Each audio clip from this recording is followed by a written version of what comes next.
June 26. There has been, more or less, firing on the skirmish line all night long. About 6 o'clock this morning there was one of Company G's men wounded by a stray bullet. His name was Behrens. This was Benjamin's last diary entry. After taking a close look into the enemy's impressive defenses, Sherman's generals saw no real weaknesses and advised him against the assault. Undaunted by the objections, Sherman's order stood. The Union would concentrate their greatest effort upon this salient angle, which was later named the Dead Angle. This area of Cheatham's Hill, also named later, is located on a hillside just south of Kennesaw Mountain, at a center position in the rebel line. This salient angle lay near the top of the long slope. The problem with attacking a salient is that you could be shot at from two different directions. Given the known location of his brigade's attack, this may have been the situation for Ben as described in his death notification. The letter stated that he was shot from an oblique direction from the right. To take this area, the Union soldiers would need to advance through all manner of obstructions scattered about this war-torn hillside. On June 27, Benjamin's company, and the 7 regiments of the 42nd Illinois, under the command of Brigadier General Charles Harker, took part in this attack. There is a typed copy of the notification letter sent to Benjamin's father. It reads, Mr. James Morse, Dear Sir, you have no doubt been informed by telegraph before this of the charge our division made on the enemy's works near this place on Monday the 27th. It is with great sorrow that I have to inform you that your son Benjamin F. Morse was killed during the charge. He was shot when within 20 feet of the enemy's works, was sitting on the ground loading his gun when a bullet coming in an oblique direction from the right entered the back of his knapsack near the center and passed through his body, killing him instantly. Ben was very brave and none went farther to the front than he during the charge. Just about the time he was shot, we had to fall back on account of the troops on our right and left having fell back, and our dead were left where they fell. Yesterday afternoon a party from our brigade went out under a flag of truce and buried the dead. They were buried where they fell and now lay between our lines and those of the rebels. We were not allowed to take them away from there to bury them. I sent 2 men from our company and they saw that Ben and Elijah Nash from our company were both well buried. They were buried close together with their blankets wrapped around them in a soldier's grave. We as a company deeply sympathize with yourself and family in this great affliction and mingle our tears with yours in your sorrow. We feel that in his death, we as a company have suffered an irreparable loss and feel that our ranks are shorn of one of their brightest ornaments. One who was ever prompt, consistent, brave, generous, and true. I have noticed Ben particularly on this campaign as being ever ready to do his duty without a murmur. A headboard was put up at his grave with his name, company, and regiment upon it. Ben has given his life for his country, a noble sacrifice. How we hope this cruel war will soon be over before many more lives are sacrificed. I will send you a pocket diary that Ben kept with a letter and photograph that he had received from a friend. I wish you would write me upon receipt of this so I will know you get it. I shall be happy to give you any information you desire in reference to your son.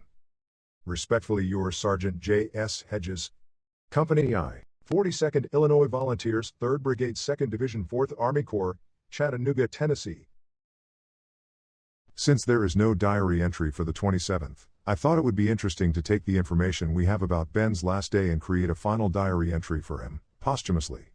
To do this accurately, we can take the known geography of the battlefield, and combine it together with information found in his death notification letter. We can also use information found in historical writings that tell us how the Battle of Kennesaw Mountain actually played out. Lastly, Benjamin's diary gives us clues into his family life, and his personality as a soldier. This allows us to bring his attributes onto the battlefield. The following is a first-person account of what Ben might have written, if it were possible for him to do so, as he progressed through the field of battle. Toward the end of this account, in order to include a few known facts from Ben's life and family history, I insert a sentimentalized vision of Ben's last moments. June 27. This morning we prepare ourselves for an attack. Our regiment was one of many chosen to make a frontal assault. We are south of a mountain called Kennesaw. Although few dare murmur, I cannot say we are keen on this notion. Privately, I question the logic, or lack thereof. It is with pause that I must advise myself that I am a soldier, and my duty is not to conjecture, my duty is to carry the fight to the rebels, and this I shall do, and will do it boldly. Within these woods we organize our lines. I am told it is here, upon the rebel salient, where we will make the greatest effort to break their line. All told, We are 8,000 gathered in this endeavor. Our regiment is chosen to attack left of the salient. It is 9 a.m. when we cross the creek and begin our advance up the slope of the battlefield. The manifestations from our cannons tells us the battle has commenced with earnest. Our resolve is emboldened by this action and fortifies our faculty of thought, our countenance is strengthened. As 'twas expected, the rebels answer with a multitude of cannonading upon our lines. Some rebel cannons fire upon us here, but to be sure, more cannons are concentrated upon those regiments to our right. Which I have observed previous, 'tis an area less wooded than ours. Even so, as we close range, grievous discomfort is likely, should oneself be staring into the barrel of a canister. For us at present, 'tis those rebels who conceal themselves upon the battlefield to be wary of. They lay in their rifle pits rather close to our advancement, waiting for one, such as I, to favor their view. Every now and again, a sharpshooter from his battlefield hideaway would fire off a ball. After which, the very same would jump up as a startled rabbit being spooked from the bush, and scramble off into retreat. It were at this occasion where we gained the advantage, to wit the tables were turned, it was our time to freely fire upon those now so exposed as we. Despite them darting away with great urgency, I reckon my ball had struck its mark, even on more than one occasion I would say. Albeit, I cannot say it for a certainty, for on each occasion, there were many balls chasing after the same rabbit. Though not truly so, it seems my own musket firing has grown rather silent. Within the mayhem that surrounds my person, I suppose this fiction is to be expected. In advancing further up this hill, the firing of muskets and cannons are no longer the most disturbing of sounds, they are replaced with more ghastly ones, the ones reserved for the moaning and wailing of the fallen. Some stretching forth a hand for help, but we have our orders, we are to ignore and press on. As smoke billows about, it seems to have found a resting place, nestled between the trees. Within the haze, and with the rebels holding the high ground behind their works, it makes it a difficulty to find one to fire upon. For the Rebs, to locate a mark, 'tis not so difficult whatsoever. Impediments, such as those of severed boughs, slow our advance up the wooded hill. Our regiments becoming rather disorganized and scattered. Should a tree present itself, I think it prudent to use it for cover, as well as a means to study my aim. I fire my musket, reload, and press forward to another station of vantage. Standing erect for 30 seconds whilst reloading seems a lifetime. Indeed, for this perilous action it could very well end a lifetime. In keeping our pace, we find ourselves fairly close to the rebel works. Once again we press forward, in doing so we reach a position that provides a bit of refuge, it laying along the base of a more abrupt ascent. What brings me concernment at this time, is a whispering from above. If only it were so, an angelic voice whispering to me, comforting me. But 'tis quite the contrary, it is the sound of rebel-made balls, whisping past my person. I fail to conclude if these balls being meant for me, or for some other further down the hill. 'Tis wise to beware of balls being fired from below as well. Should I stand and be struck, it would be fully equal as to whose side fired the shot. There are also those balls that fall short, that blast shards of earth or wood about which bloody my person. I need to take heed as not to be blinded, or even killed, from such fragments as these. Despite the turmoil that surrounds me, for now, this refuge seems safe enough. Exhausted, I catch my breath and gather my thoughts. Through the chaos of battle, it seems the regiments have been mixed. Along this forward line I know but a few. Elijah Nash, my partner from my company, is here. For that, I am grateful. A few rods behind, laying low in rifle pits and behind trees, are those others from our side. They, not yet willing to test the gauntlet, preferring to wait on the color bearer to signal them forward, I cannot argue their judgment. A scattering of our numbers are leaving the battlefield, these are those who are wounded, yet still able to move. Desperately they limp, stumble or crawl their way back to the rears. I dare not describe the pitiful condition of some of these souls. If Poe, that writer of frightful tales, were not cold, I would leave it to him to construct such thoughts. Yet even for him, I expect it too much. Then there are those others who are damaged as well, who still remain on the battlefield. This horrid sight contains the wounded, the dying, and the dead. I think to myself, there lay the lucky and the unlucky. The lucky, being those who are already dead. I think it wise, to hold my thoughts from Elijah. But then and again, 'tis no secret, Most would choose death over the terror of watching, as the surgeon reaches for his bone saw, and the aftermath it brings. Before us awaits the enemy, albeit their numbers are not known, they assuredly surpass ours. I tell Elijah that it is good to know he is here with me, that we are in this inferno together. He replies, "True, but given our druthers, I reckon we'd choose Chicago." I shake my head to question his absurdity, for him to crack wise in this hour of distress. In the same moment, I found myself with a grin, at a nod in agreement. I reply yes. 'Tis a fact. We did have the best time in Chicago. But Chicago this is not. Smoke fills the air, our eyes burn, and lungs are scorched by the fumes of powder. A portion of the woods has been caught afire, the battlefield has become veiled within a mysterious haze. My prayer is to become invisible, that this ashen veil might fall upon us and cover us, where we might attack, or retreat, unseen.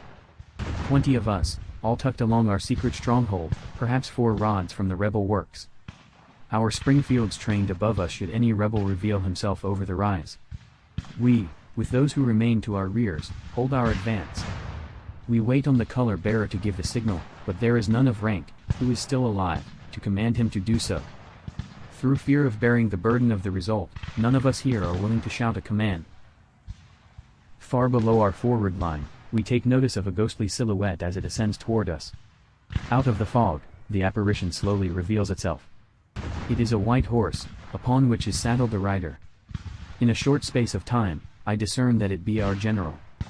Brigadier General Charles Harker is well aware the high risk of death for generals who stray too close to enemy lines. This is especially so with the killing of Confederate General Polk, just 2 weeks prior. As a means to settle a score, a bounty of some sort would be placed upon the head of a general such as ours. Yet this man of fair complexion, now flush in fire and sweat, gallantly rides upon our ranks. General Harker, undaunted in purpose, wheels his horse about. High in the air he wields his sword, rallying us to make an attack, declaring, "Rise up, boys, let's take these works." This is the order, the inspiration we were waiting for. In spite of the truth that lay ahead, Elijah and I gesture, each to the other, our determination of duty. With the color bearer declaring the charge, we all rise as one to make our assault. Over the top we attack. In quick succession, a volley of musket fire erupts from the rebel works.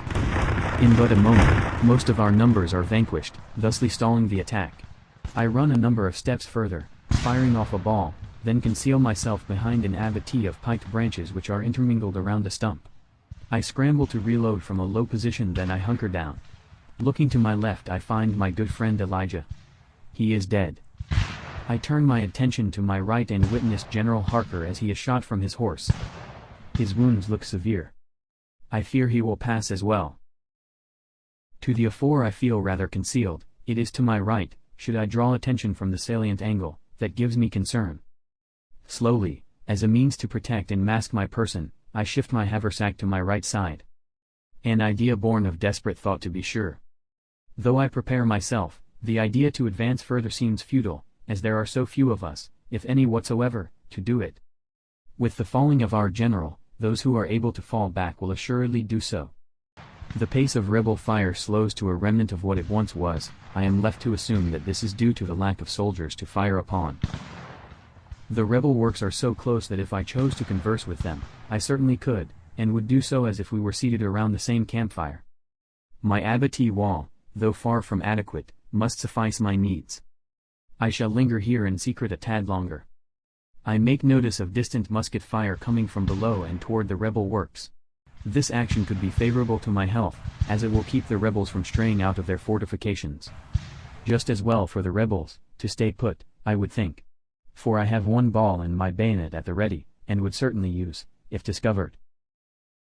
There is a fair chance, that our reserves will be called up to mount another attack. If this were to happen, I would be in good position. I presume with one more attack, we could breach their works. If done with numbers enough, we would commence the rolling up of the rebel lines, thus causing the remainder to scatter. We would do here, as 'twas done at Missionary Ridge. Upon such an occasion, this too, would be ours. Until that time where we attack once again. It is here I shall abide. So close to so many, yet so alone. Indeed I am alone. and feel as such. Sarah Long's little Charles enters my mind. I remember him laying ill on his deathbed. It was on this occasion when I stayed up through the night to look after him. In looking upon Charles, I could only think how he was living at his point of death. I recall that I recorded my curious thought into my diary. At this juncture, it is with irony that the thought of living at point of death could now be said of me. I think it rather odd to choose this time to visit past memories. 'Tis better than the alternative, I suppose. My thoughts now turn to my sister, Sarah Ruth. I remember how she wept as I left her company to attend to my service. Given my circumstance at present, I wonder, is this why she grieved so deeply? Did she know something I did not, a premonition? How can it be that such contrary thinking arises at this time? Why is it now that my thoughts flash toward Sarah? I would think my attention would be better served here, in my hour of peril. Is it possible she feels my presence as well, that we are brought together through hallowed means? Perhaps Sarah senses something amiss and prays for me. To be sure, if ever I needed an answer to a prayer, 'tis now. As not to draw attention, I reach within my haversack, remove a miniature and bring it near that I might view it. In looking upon Sarah, my thoughts turn to tragedies past. I was 2 years of age, when we lost mother after giving birth to brother James. With Sarah being the eldest of the 4, at the tender age of 11, unfair responsibilities fell upon her person. She had become the mother figure to us little ones. It seems that it is only now that I fully understand her kindness, maturity, and sacrifice. I desire that Sarah know of my gratitude and of the debt I can never repay. Perhaps she feels it now. I do love her so. To think that Sarah is the devoted mother of 5 of her own only adds to my admiration. It is odd to consider her eldest, Reuben, is only 11 years my junior. I recall my nephew, why died, as he asked what it was like to be a soldier. To be sure, I would fail to give him the same response now, as I did then. My desire at present would be that the horrors of this war would carry forth in a manner to repulse all wars henceforth. That for young Reuben, and his children, and their children's children, will not have to drink from the same bitter cup that has been placed before me now. I continue to gaze upon my photograph of Sarah, and direct myself to reminisce on the good things, to reflect on our precious moments. With thoughts of shared amusements of bygone years, I feel alone no more. I am amidst the comfort and warmth of my beloved sister. It is by means of pain that I am jolted back into the present. Taken from the company of my sister, into a dreadful condition, within my disabled frame, my only recourse is to call upon my earlier prayer, where the veil might cover me, make me invisible, that I might be delivered from this battlefield. It is at this time that I fall into a curious state. Comfort and light consume my being, no longer do I feel pain, nor do I fear. For my dear sister Sarah, though saddened, I feel she is comforted with sacred knowledge that I am at peace, that all will be well, if not in this life, then in the next. It is a pleasing thought, to know that prayers have been answered. That I have been delivered up from this battlefield. It is for me at this time. The battle ends.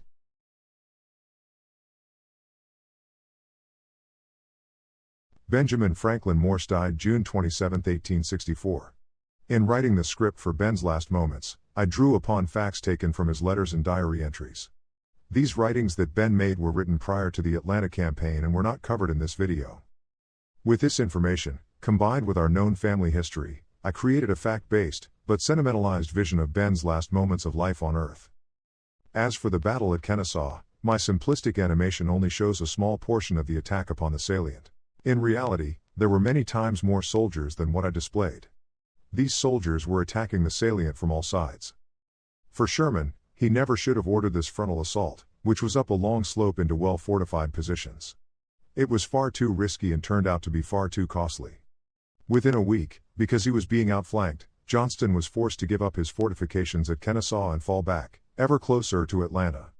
Within 2 months, after laying siege to Atlanta, the city fell to the Union. The Battle of Kennesaw Mountain was the last time Sherman ever attempted a frontal assault into a well-fortified position. At the Kennesaw National Battlefield Park, overlooking the salient, stands a monument honoring those soldiers from Illinois, who gave their lives for the Union. On the Union side, there were 3,000 casualties here, for the Confederates, less than 1,000. The Marietta National Cemetery, located just east of Kennesaw Mountain, was established in 1866 by Major General George Henry Thomas, Benjamin's commanding general over the Army of the Cumberland. In the years to follow, Union soldiers from Dalton to Augusta were disinterred from their original burial spots and reinterred at Marietta National Cemetery. As with Ben, these men had initially been buried in their temporary graves with wooden grave markers. By 1869, when the last group of these dead were transferred, many of the markers and the names were gone. Because of this, among the 17,000 men who were buried at Marietta National Cemetery, are 3,000 who are unknown. Many of these men died during the Battle of Kennesaw Mountain. At this point, I do not know where Benjamin lies. Most likely he is among these 3,000, but there is a chance that Ben still lies, a foot or so beneath the earth, where he fell. The Kennesaw National Battlefield Park does have a grave marker for an unknown soldier whose remains were unearthed by a work detail in 1934. Though this is probably not Ben, this grave of the unknown also represents the other soldiers who are still here, who lie within the hallowed grounds of Kennesaw Battlefield. To hear Ben's diary, and view his day-to-day movements during the Atlanta campaign, click on the link below.